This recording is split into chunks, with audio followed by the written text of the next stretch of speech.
এইটা ক্ষেত্রে আমি আপনার সাথে আমি দ্বিমত করব না। এটা তো আমাদের হচ্ছে, বাট এটা আমরা যেই জায়গায় হচ্ছে আমরা কিন্তু সাথে সাথেই তাদের আইনের আওতায় নিয়ে আসতেছি। এ ব্যাপারে আমি আপনাদের কাছে অনুরোধ করব, আপনি দেখবেন যে ইভেন পুলিশের উপরেও আক্রমণ হচ্ছে। এইগুলি ক্ষেত্রে আপনারা জনগণকে একটু সচেতন করতে হবে। জনগণ এত উচ্ছৃঙ্খল হয়ে গেলে কিন্তু অনেক সময় সমস্যা হয়।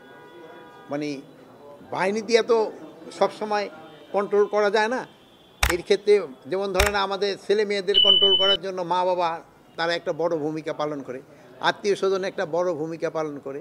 এই জন্য এই ক্ষেত্রে আপনাদেরও একটা বড় ভূমিকা পালন করতে হবে এই ধরনের ঘটনা যেন না ঘটে। বাট আমাদের এই জন্য আইন শৃঙ্খলা বাহিনী কিন্তু সবসময়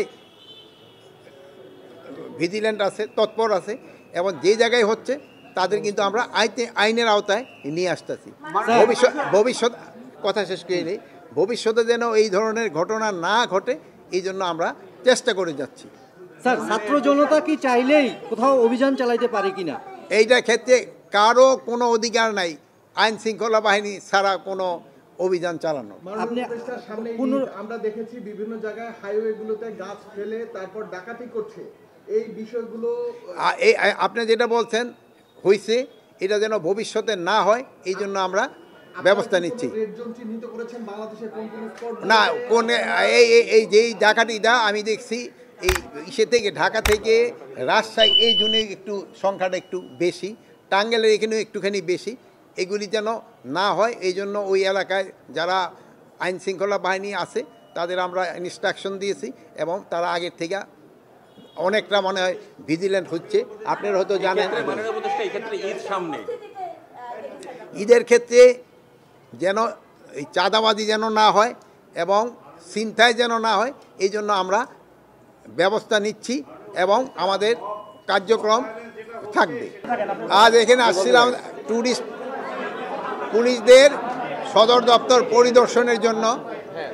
তা আপনারা জানেন যে আমাদের এই ট্যুরিস্ট পুলিশ 2013 সালে এটা প্রতিষ্ঠিত হয়েছে। তো এটার জনবলের অনেক ঘাটতি রয়ে গেছে, এদের নিজস্ব কোনো থাকার জায়গা নাই এবং এদের যানবাহনের অনেক সমস্যা আছে। এগুলি তাদের কাছে শুনলাম এবং তারা অনেক জায়গায় অনেক ভালো কাজও করে যাচ্ছে। এবং আমাদের দেশে যে ট্যুরিস্ট পুলিশটা যদি খুব ভালো অ্যাক্টিভ হয় তবে বিদেশি ট্যুরিস্টও কিন্তু আমাদের দেশে আসবে।